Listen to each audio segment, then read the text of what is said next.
If you would like to get your song reviewed, dear listener, there's the Filthy Capitalist option. As Sori says, $125 gets you straight to the head of the line. You don't have to be a part of the alliance. You don't have to be part of the group. Wait a minute. And the biggest thing is you don't have to wait. You hop, skip, and jump right in front of everybody. $125 gets you there. You do that 3 times, and then get mashed down to the $75 rate for perpetuity. Yes! Also, there is a band review option. So if you've got a band and you're trying to get your band some exposure, hit me up at vinsori@gmail.com, and I'll show you the details about how to pull that off. You can also jump on Patreon, and there is a option on the tiers to be able to get your band reviewed. Obviously, we can't lie to you, so we can't guarantee a positive review. Get what you get. It's just rubbish. Rubbish. Rubbish. That's British for garbage. My favorite is the community option. $1 at the gate gets you in at Patreon. You get to join an alliance. The alliance joins their points together, and that helps determine what songs that we do. The alliances hang out on Discord. Message me on Patreon to get the link. And they do all kinds of other cool things. They do Minecraft, Dungeons and Dragons. Yeah. It's really a community within the community. Anybody can go on the village, facebook.com/Vin and Sori. There's 160,000+ people on the channel. What's cool about the Discord is that it offers a real opportunity for community connection, friendship, that type of thing. And it's on Discord, so if you're not a Facebook person, it's for you. You start off at $1. Right. Plus you get exclusives. Sori and I are working on a song. So the first 15 seconds of that was on Patreon. Also, at $15 tier and above, when we actually debut the video, they're going to be there live with us. There you are, dear listener. Buy merch. Okay, here's what Middle Earth is saying about this song. If my back or chest proclaiming Venetic black metal front. Ran across this album on Bandcamp, iHeart Bandcamp, and Venetic Black Metal. Since the lyrics are in Italian, I thought, no problem, but the translation was even worse than with the obscure Tumatu language discussed below for song 3, and that is saying a lot about this obscure Italian dialect. I spent over an hour trying to translate it. Total fail. Oh my gosh. Then I noticed a comment on Bandcamp, conveyed through local dialect. Makes sense. So, just a few days ago, I contacted Anguana, and Stefano got back to me immediately and emailed the lyrics to this song. Also, they sent me a free CD, a bunch of free digital copies of this album to hand out. Wow. We have corresponded, and he sent me his personal playlist, which was cool. Stefano's a great guy in my book. He stated that Anguana is written and sung in Veneto language, specifically the dialectical type of my area. Stefano is a leader of the Venetic Black Metal Front, and is a member of some other Venetic bands, helps the Venetic Black Metal Front community with social media, concert organization, promotion, and music distribution. Seems like a cool scene. Okay, so it's apparently Venetic Black Metal, and these folks are from Italy. All right, here we go. Song number 1. Song numero uno.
1429. That's clearly the end of the song. That's clearly the end of the song. Well, I wanted to make sure. Okay, all right. It's true. Sometimes you never know if something's gonna like pop off at the end. All right, this is a love for the dark arts stream. I am assuming dark arts here means black metal. Black metal. Must be. So this band, the first half of the song, I had them pegged as like, okay, these guys are old school, black metal, like Gen 1 black metal type stuff. Uh-huh. Because I thought the production, particularly on the drumming, was like lo-fi, like purposely lo-fi, which, is a staple of... the way that they did it. Yeah, I agree. Yeah, just how lo-fi it was. Yeah.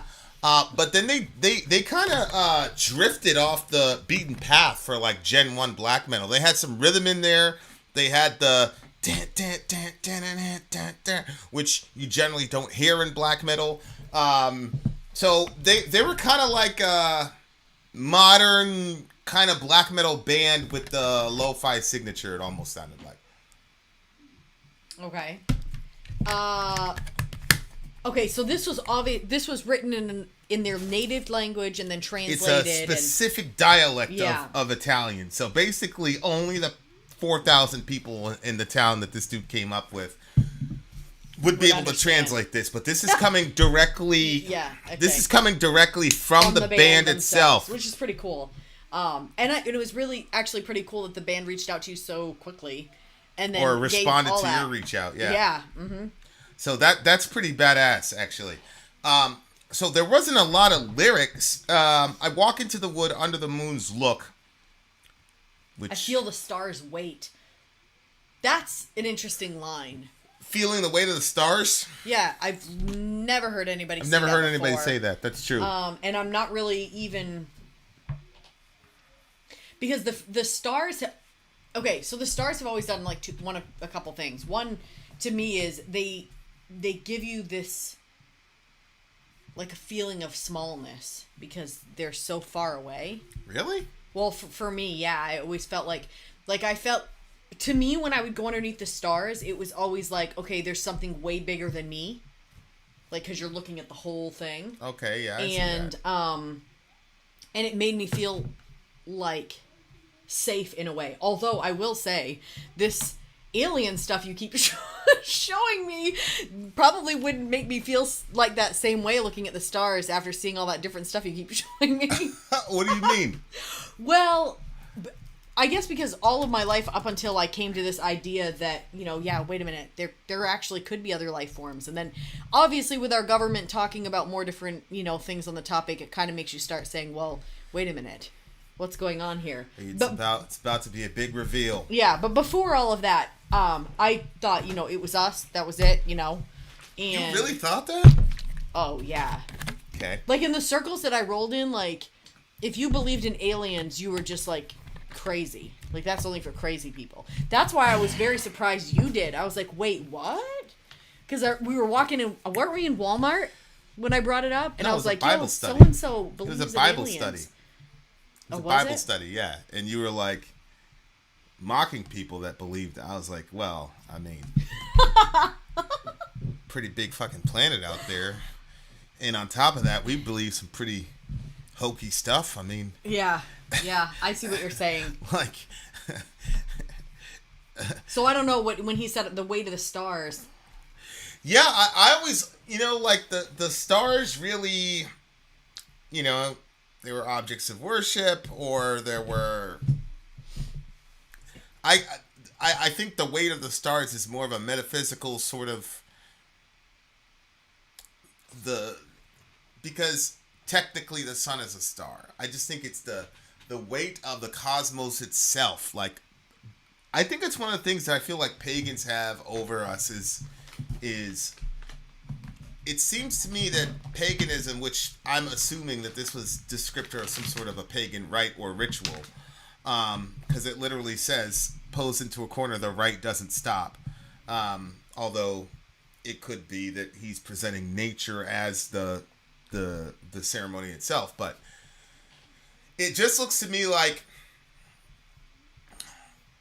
pagans have a real deep awareness of the divine in the divinity in nature, which obviously as a Christian, you have to cut some very fine theological lines to remain within orthodoxy. And I think Kai he's either animistic or pantheistic or something like that. But anyway, I obviously I don't believe that there are valley gods and gods of the sky that we should worship and yada yada yada. But as far that we should worship, or that they don't exist, is what you're saying. What exactly are you saying? Yeah, that we should worship.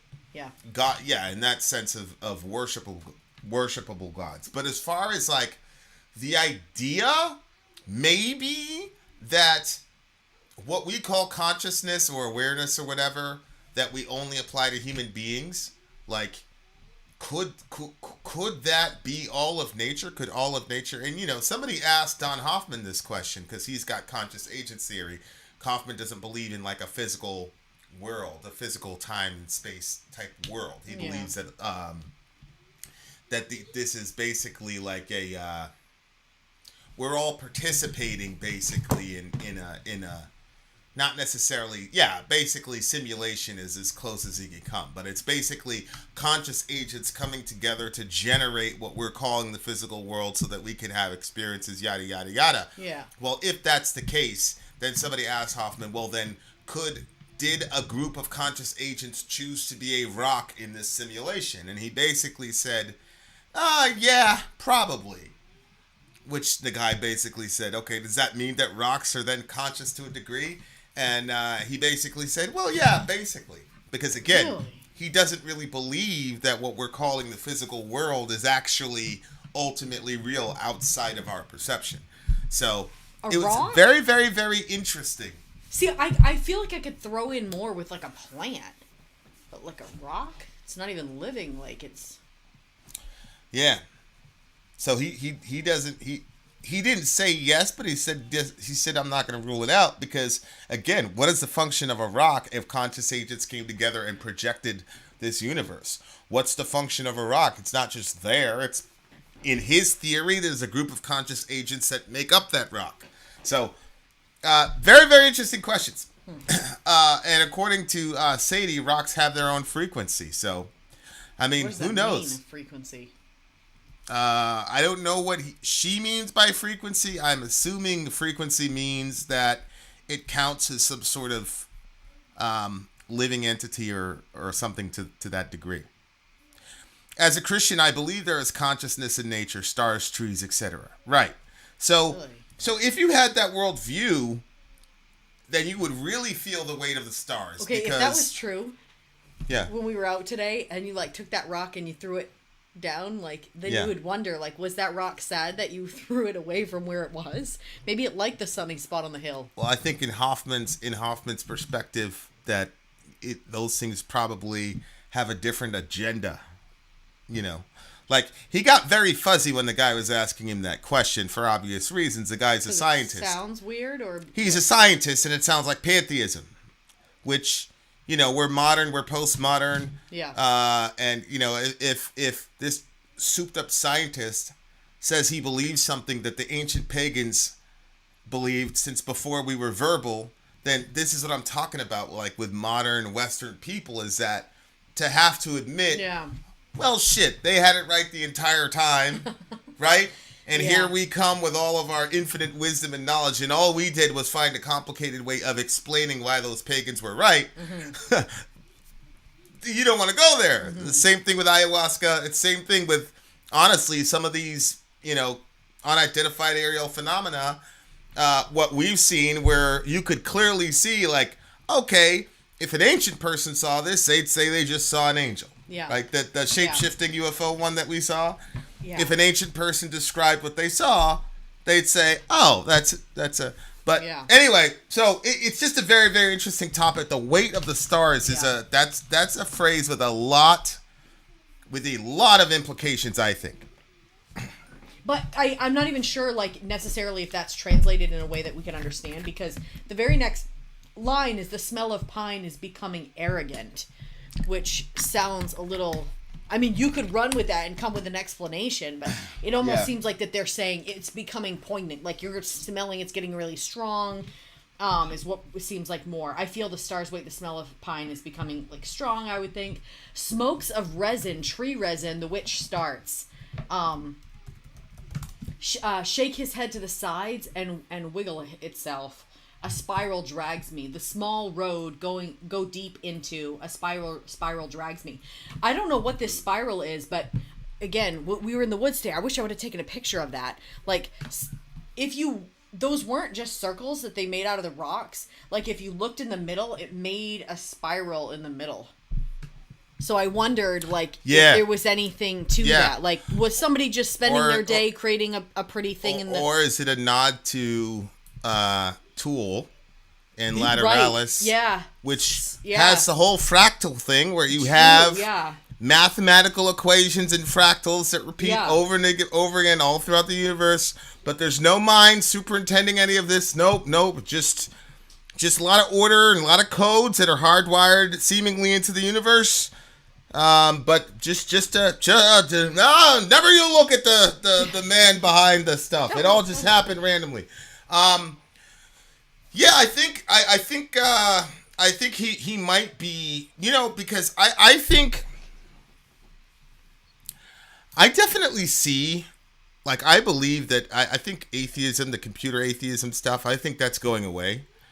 Because I don't think it's going to be able to uphold the weight of the coming discoveries that we have. But I do see a form of sort of like neo-pagan, secular, humanistic type religion that's going to evolve out of the next 3 to 5 years. And I'm here for it. It's very fascinating to me because I think a lot of the folks that were, call themselves pagan. I mean, like, say these, how do I say this? It's not that she's the only one I take seriously. What I will say, though, is I feel like Sadie's been a pagan for a long time. Yeah, she talks about being a pagan, I think, back in school, too. You know what I'm saying? Whereas, like how here, you come here, and then, like, the next week, 5 people are Wiccan, all of a sudden, out of nowhere, they're Wiccan. Yeah. And you could say, yeah, they were Wiccan before, but they weren't. A lot of them came from the church.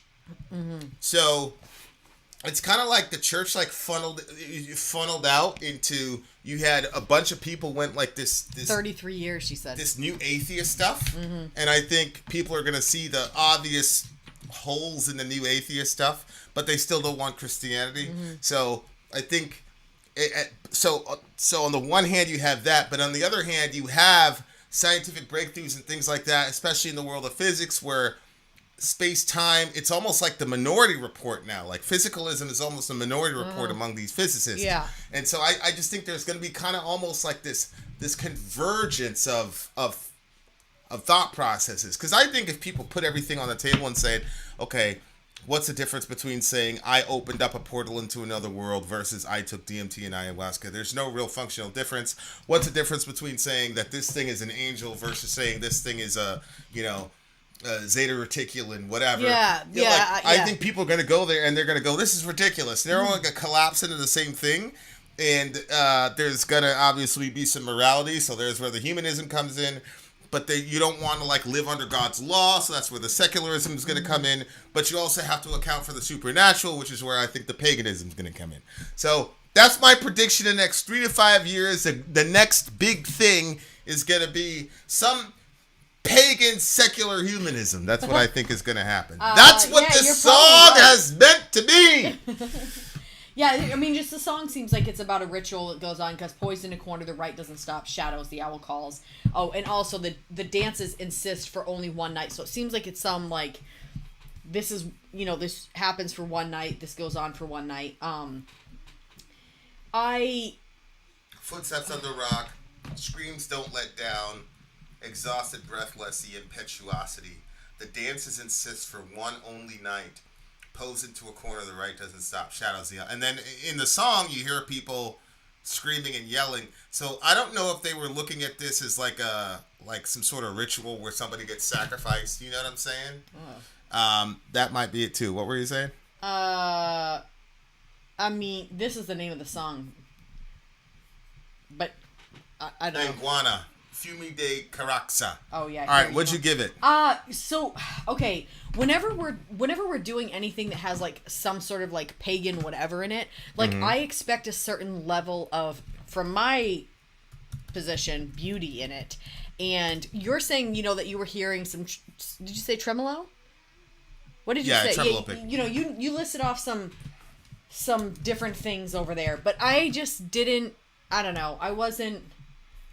I couldn't vibe with any of the song. I don't know. It just felt like. Well, you don't like lo-fi stuff. No. I just couldn't. There wasn't any part of it that I was like, oh, I really like that. Even I couldn't really vibe much with the lyrics. How dare you? Yeah. How so dare you? I feel a little bit sad about this, but this song is like a 4.5 for me. What? Yeah. The song is a solid 8 for me. How dare you? Yeah, how dare you? I hope what's his face kicks you out of the village. Kick her out! I am the village. Kick her out! There you are, dear listener. Well, there you go. Song is an 8. It's a 4 for her. It's a 6 average. Horrible. Now you know my wife has no taste. We shall return, dear listener. Vin out. Sori out. Gone.